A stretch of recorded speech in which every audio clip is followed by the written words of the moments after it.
Uongo wowote ulioaminiwa kwa muda mrefu haubadiliki kuwa ukweli. Narudia statement hiyo unielewe. Uongo wowote ulioaminiwa kwa muda mrefu haubadiliki kuwa ukweli. Uongo unabakia kuwa uongo mpaka pale ukweli utakapokuja. Nataka nizungumze kitu hapa. Rais wa nchi yeyote sio mzalendo number 1 katika nchi ile. Rais yeyote wa nchi yeyote, nataka unisikilize, rais sio mzalendo number 1 katika nchi yeyote duniani. Rais ni muajiriwa number 1 katika nchi yeyote, lakini rais sio mzalendo number 1 katika nchi. Mzalendo number 1 au wazalendo number 1 katika nchi yeyote, na sasa nizungumzie mzalendo number 1 Tanzania, ni mwanajeshi. Wazalendo number 1 Tanzania ni wanajeshi. Wanajeshi ndio wazalendo number 1 katika nchi yetu, kwa sababu wao wametoa uhai wao kwa sababu ya nchi. Raisi yeyote, hata kama wewe utakapokuwa raisi, wewe hujatoa uhai wewe kwa ajili ya Tanzania, wewe hujatoa uhai kwa ajili ya nchi. Mwanajeshi ndiye ametoa uhai kwa sababu ya nchi yetu, yuko tayari kwenda kufa. Mwanajeshi anakwambia mimi niko tayari kufa kwa sababu ya Tanzania. Ikibidi nife nitakufa kwa sababu ya Tanzania. Hakuna raisi mwenye kiapo hicho. Na kwa hiyo raisi hawezi akawa mzalendo number 1 katika nchi yetu. Mzalendo number 1 katika nchi ni mwanajeshi ambaye yuko tayari kutoa uhai wake kwa sababu ya nchi yetu. Na kwa hiyo wanajeshi wanastahili heshima maradufu.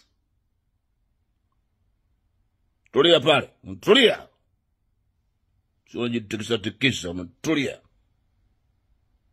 Kwa hiyo wanajeshi ndio wanastahili heshima hiyo ya kuwa wazalendo number 1 katika taifa lote, na hasa nchi yetu Tanzania ijulikana hivyo. Kwa hiyo ule ujinga wa kudhania rais wa nchi ndio mzalendo number 1, mara mnaandika kwenye magazeti sio mzalendo number 1, rais sio mzalendo number 1. Mkome. Mwanajeshi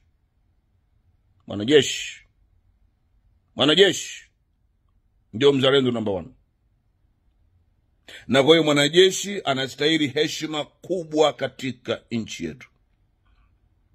Na ndio sababu ni jambo la aibu eti tunawaambia wanajeshi ambao ni wazalendo number 1 wachukue mafagio kwenda kusafisha mavi barabarani. Ni dharau ya kiwango kilichopitiliza.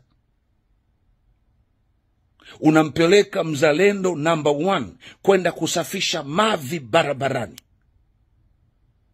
na unataka afanye hivyo, unaita sijui usafi, unasikia ni kwa sababu ya ubinafsi.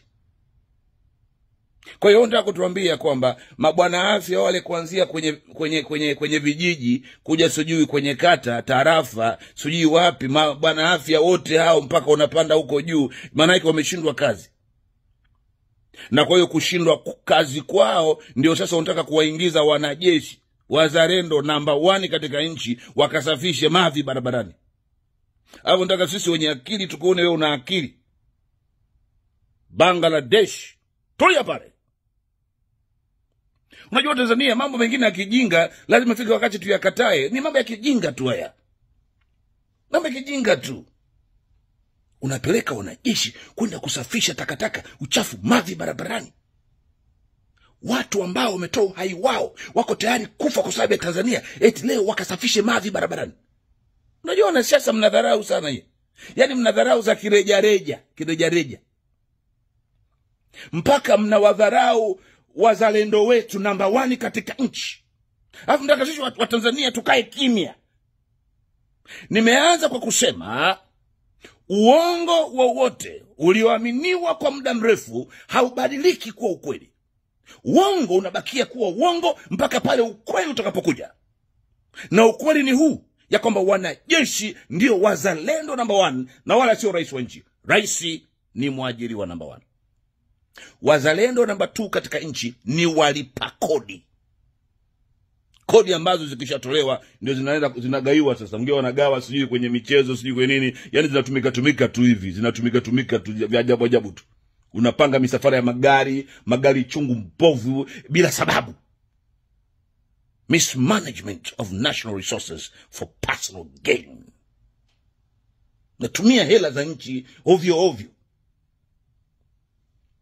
And then kesho tunakwenda kutembeza bakuli. Tafuta misaada. Misaada yakisha kuja tuna misuse misaada.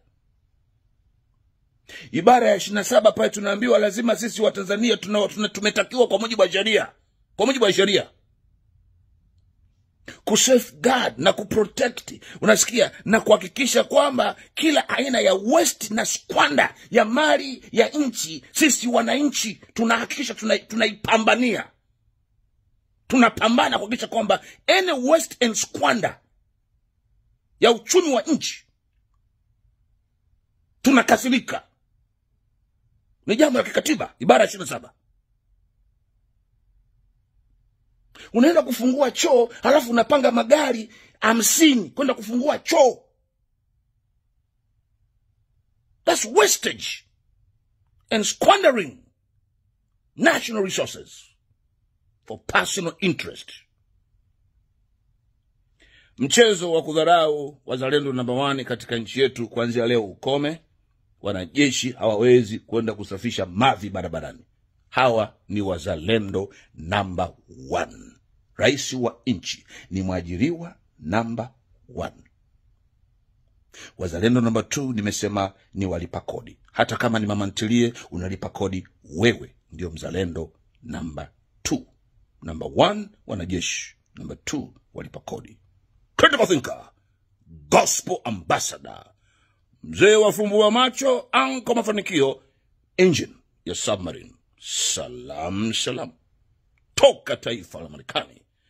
Dunia isiyokuwa na A, kipindupindu, B, malaria, C, vibaka. Agaya.